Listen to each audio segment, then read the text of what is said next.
barbershop conversation, guys. Feel free at the subscribe button. So, I just want to double and triple down on what I was telling you guys at the beginning of the week. As you guys are on this side, as it relates to Terence Crawford and the promotion of his fight. I was watching Ellie's video. I wanted to play it for you guys, but I didn't want no copyright. So I know Ellie would let me play it, but I just want to respect his hustle, respect his grind. I did this video without calling him. But Mikey Garcia, Ellie says, "Who you got this weekend?" or something like that. He says, "Terence Crawford?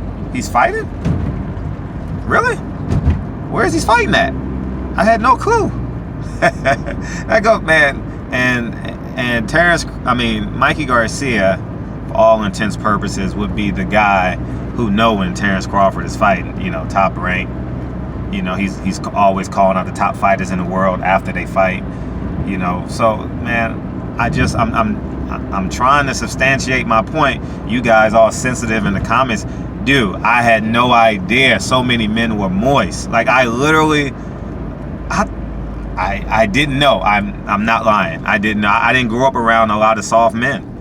I literally didn't. And I don't hang around a lot of soft men. I hang around like niggas, man. Like, and it's just odd that I saw 10, 15, 20, 25 comments in the comment section saying that the title don't make sense. Man, get the fuck out of here, man, about Terence Crawford. His promotion is terrible. And I saw a video on Black Fight Fans TV as well. He turned down the Australian media. They didn't do a press tour for this fight. They didn't do a media workout. I'm talking about media workout, not this week. I'm sure he's going to do one today. Media workout today, press conference tomorrow, weigh-in Friday. They're going to do all that this week. But there was no promotion for this. Don't you know Floyd Mayweather went to 4 countries to promote this fight? You have to interview with your enemy. That's why Bernard Hopkins went to Puerto Rico, right? Our most famous non-Bernard Hopkins in-the-ring moment is probably 2 moments. The Shane Mosley incident when he's egging on Shane Mosley and when he stepped on the flag, right? You got to promote yourself. You have to. I mean, at least for me, those are my most memorable, I would say. So at the end of the day, I think they missed the ball. Don't you know the Asian Pacific? I've been over there. I've been to Fiji, New Zealand, Australia. You hit that whole corridor. And I would presume since that's their champion, it was 50,000 people against Manny Pacquiao, you totally missed the ball. I'm not interviewing with Australian media because they're going to slant your words. What do you think they're going to do? They're in Australia. They're supposed to slant your words. They're supposed to favor their hometown hero. Right? What do you think the Nebraska newspapers do when the opponents go to Nebraska? They're going to favor you. They're going to write articles in preparation and hoping that you win and get the audience to get behind you. I mean, that's just, they're not going to say, "Oh, you're a nigga, you're this, you're that." They just going to slant it. That's reality. If I'm doing an article on one of my favorite fighters, I will organically, like people are so stupid to the point that they don't realize that they're human. And what I mean by that is we have organic favorites. We have no one is who the fuck is unbiased? God wasn't even unbiased. He said you're either for me or against me. You either going to heaven or you going to hell. How absolute can that be? And it's just a shame that people get on their horn and start talking about, "Oh, you're being unbiased, you're being sensitive." Get the fuck out of here. What grown man talks about sensitivity levels? Ralph Transvan? Right? Is that the... Oh, no, I might date about it. Y'all niggas that didn't get that joke. But he hurt my feelings. You're being real sensitive. Now, being disrespectful is a different thing. I don't think I was being disrespectful because I know half of you motherfuckers wrote that comment and didn't even listen to the video. And that's how ignorant and uncomposed and unthorough you motherfuckers are. And it's just pathetic. I didn't know I'm alerted as my channel was growing. See, I was only dealing with people that when my channel was much smaller, I was only dealing with a couple of thousand, but now it's in the 20s and shit. I had no idea y'all motherfuckers were, damn. Y'all the type of nigga that your girlfriend's side nigga is really her real man. Y'all the niggas that get all sensitive and shit and want to punch a woman, right? Y'all them niggas. Y'all them niggas that will hit a woman if they cheat on you or if they disrespect you. Y'all them kind of dudes. Like, sensitive niggas. Sensitive. You being too sensitive. You're being too mean. I ain't never heard that. Man, I'm 40 years old. I've never had a conversation with anybody of my friends saying you're too sensitive. I've never even thought to have a conversation, especially in my adulthood. I've never thought to have a conversation with another nigga saying you're being too sensitive or being sensitive. I don't know, man. I don't know. I'm in the hood every day. I'm not saying I'm a gangbanger and all that shit, but I have conversations with gangbangers every damn day of my life. Well, Monday through Friday when I'm at work being a handyman, and like I ain't never had them conversations. They either respect you or they don't. I ain't the type of nigga that get in the gangbanger face and say fuck you, fuck that. No, I don't do that, but they gonna respect me because I'm a man, and I stand on principles. Everybody who knows me know I stand on principles. You can't get away from it. I'm firm in my principles. The same thing I say in this video, I'm showing my face now, all right? And I show my face probably one out of every, I don't know, 5 or 4 videos, and I do commentary at home, you know what I'm saying? So, you guys, and I heard some comments, I'm hiding. You guys are funny, man. You guys just want a reaction out of me. You guys just want me to respond to you, huh? I'm not gonna respond to you on individual because I don't. But at the end of the day, you guys are really, really sensitive. Really, really sensitive.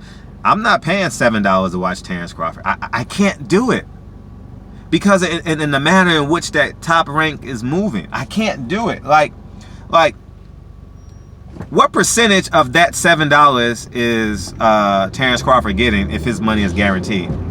Right? I haven't heard no incentive thing. Maybe if he was public and talk about an incentive, maybe I would do something like that. But man, you guys are really, really sensitive. I'm on 46 in Broadway, about to check out one of my East Side properties. If y'all can see the hood, you know what I mean? I'm in the hood every day. I'm gaming. I got a gun in my glove compartment, all that shit. I'm joking, man. But there are no warning shots. If you motherfucker come to my address, my home address, there's no warning shots. That's all I'm gonna say. I'm joking. I'm making shit up. I'm just creating conversation. But anyways, man. Yeah, man. I had no idea. Man, when I say I'm shocked at the sensitivity levels of grown men. I'm really, really shocked. Didn't know. But anyways, you guys got a decision to make. You guys gonna watch Jamel Charlo versus Austin Trout, or are you gonna watch Shakur Stevenson versus somebody, or are you gonna watch Abner Mares versus Leo Santa Cruz versus I would say who's the other guy? See, I even fucking forgot just now, and I'm doing a video on it. Terence Crawford and Jeff Horn. Go to Google Analytics. You will see Jeff Horn name gets more clicks than Terence Crawford. Go to Google Analytics. It'll tell you for free. You just go to Google, and it'll tell you. Jeff Horn is more popular. Jeff Horn is more popular than Terence Crawford. Worldwide, he's more popular. Google isn't just in America. So at the end of the day, I'm rooting for Terence Crawford.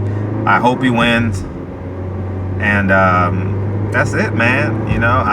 I think his team is dropping the ball big time. Why wouldn't you want Terence Crawford name migrating through the Asian Pacific? Is it called the Asian Pacific? I forget what it's Called. The Pacific Islands or something like that. I'm drawing the blank. Put it in the comment section. But You guys need to go listen to that Bishop Lamont song, Grow Up, because that's exactly what I didn't know. I didn't. I mean, and I'll just level it up. I don't talk with my friends about fighting and shit like that. I ask them about their kids and making money and like, you know, those are grown man conversations, man, and shit. Like, we ain't having, sensitive. If I tell one of my friends he's fucking up, he's fucking up. You know, and I told you guys too, I'm gonna do a video on this on June 30th, because that's the 1 year anniversary. But I had a conversation with a dude and me, the nigga just told me, you fucking up last summer. And I was like, you're right. I didn't get all, you know what? I didn't defend myself and be like, well, I'm doing this shit because it's easy. Nigga, he said, if you want to be great, you got to do great things. You got to make great sacrifices. And I was making some mediocre decisions because life was easy. And I'll be honest with you, man. When you're saving more money than you're spending, I don't care how much money you're making. When you're saving more money than you're making, life gets easier. Because it's so much. It feels better when you know you got 3 or 4 or 5, 6 months rent or mortgage payments in your bank, in your savings account. When you can say, oh, you know, I'm cool. It's okay. I'll be okay. You understand what I'm saying? And that's been my life the last 5, 6 years, man. And I love being held accountable. You guys, I say that shit all the time. I love being held accountable. The one time you guys held me accountable in which I was 100% wrong, I would say, is the Adrian Broner title. I took that shit down in 10 minutes. And you guys were absolutely right. But these Bud Crawford titles, hell no. Bud Crawford is an alpha male. If Bud Crawford can't respect me as an alpha male, as I respect him as an alpha male, well, then we have no dealings with each other. I mean, shit. I'm not going at the man calling him challenge him to a fight. I'm challenging him to level up. And if he don't want to take the money that's on the table that he's supposed to have, then so be it. I'm not condemning him for it. I'm holding him accountable to get what he deserved. Because at the end of the day, Bob Arum is making more money in this fight than Terence Crawford. If you value in the risk versus reward, he ain't taking no punches. He's just walking around, 80-something-year-old man, happy, vigorous, old, doing his thing. If you wager in, I should do a video on this. If you wager in risk versus reward, I'll say it again, Bob Arum is making more money than Terence Crawford this fight. 1,000% I am right. And you guys gonna disagree with me and say, oh, I'm wrong. Nope. I'm 1,000% right.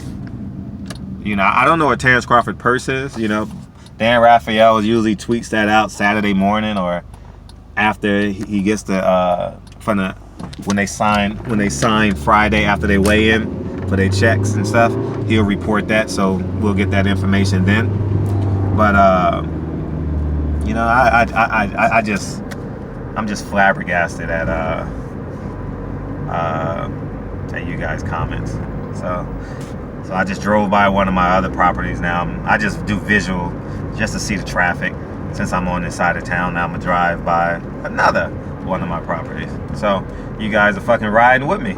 We in the horn together. So anyways, man, have a great Wednesday. I'll tell you guys where I'm at now, because some of you guys always put, I cut through Gage.